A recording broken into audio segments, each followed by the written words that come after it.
The National Weather Service in Nashville has issued a severe thunderstorm warning for Humphreys County in Middle Tennessee, northwestern Hickman County in Middle Tennessee, until 10 p.m. Central Daylight Time. At 9:24 p.m. Central Daylight Time, a severe thunderstorm was located 10 miles northeast of Natchez Trace State Park, moving northeast at 55 miles per hour. Hazard, ping-pong ball-size hail and 60 miles per hour wind gusts. Source, radar indicated. Impact, people and animals outdoors will be injured. Expect hail damage to roofs, siding, windows, and vehicles. Expect wind damage to roofs, siding, and trees. Locations impacted include Hurricane Mills, Waverly, Pinewood, New Johnsonville, McEwen, I-40 near the Tennessee River, and Bucks North.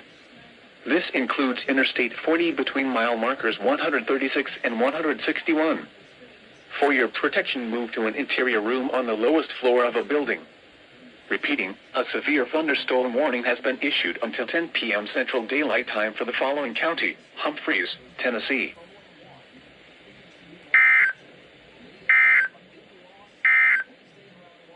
The National